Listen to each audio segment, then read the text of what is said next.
Bonsoir, le Polaro est sous le choc depuis l'annonce cet après-midi de la volonté du maire de Waltembourg pour que sa ville et même peut-être même tout son département, dont il aura été le président avant sa dissolution, fasse sécession avec le reste du Polaro. Henri Ast parle même d'un possible rattachement avec le Lancaster. On l'écoute tout de suite. Bonjour. Depuis de nombreuses années, nous faisons partie d'une région où c'est à Verbania que tout est décidé. Waltembourg étant relégué à une simple capitale départementale avec autant d'influence que Saint-Michel ou presque.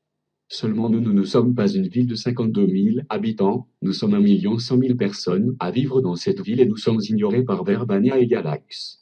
Aujourd'hui, l'Olaro traverse une crise politique majeure et le gouvernement central n'arrive plus à gérer la situation.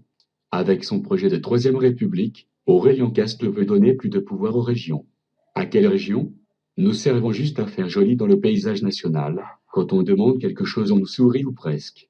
Et renforcer le pouvoir des régions, c'est laisser Verbania encore prendre la tête de nos ambitions pour servir ses propres intérêts. C'est pourquoi j'annonce aujourd'hui ma volonté de rendre Waltembourg et ses alentours de faire sécession avec le Polaro. Je pense que nous pourrions même rejoindre là où a toujours été notre place, dans notre pays fondateur, le Lancaster.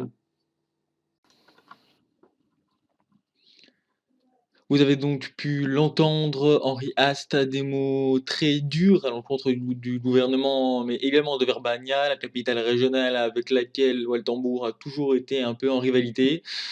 Juste il y a encore quelques jours, la sortie de l'ennemi, le département de Waltembourg, du reste du Polaro était inimaginable. Aujourd'hui, le scénario fait le titre de tous les journaux, vous pouvez bel et bien en douter. On savait que le maire libéral de la seconde ville du Haut-Lac était ami avec le Lancaster, lui-même étant d'origine lancasterienne, mais cette annonce a surpris tout le monde. Le plus étonnant, c'est que c'est la première fois depuis des siècles, ou plutôt des décennies, que l'on entend parler d'une volonté de cette partie du Haut-Lac de redevenir lancasterien.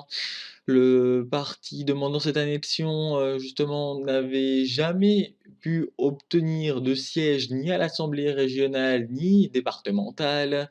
Le gouvernement s'est dit très choqué en rappelant que le Polaro doit rester uni face aux épreuves. Galax qui se qualifie cette demande d'inadmissible.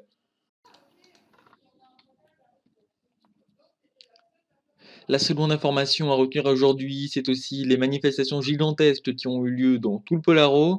Craignant pour leur avenir, les cortèges étaient composés aussi bien de fonctionnaires que de simples citoyens. Justement, les agents de l'État ont peur que le passage de la République du Polaro maintenant à sa troisième version soit moins simple qu'annoncé, et ils se disent également inquiets de ne toujours pas savoir quels sont les domaines qui changeront d'exécutif.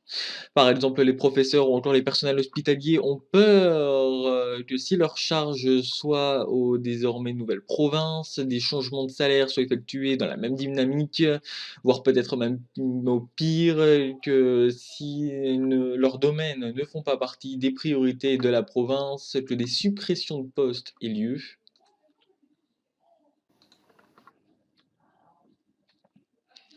Les nombreux citoyens défilaient, eux, pour mettre la pression sur le gouvernement et sur le Parlement pour que la Troisième République conserve toute leur liberté et pour qu'un référendum ait bel et bien lieu pour adopter la nouvelle constitution, le gouvernement n'en ayant encore pas du tout parlé.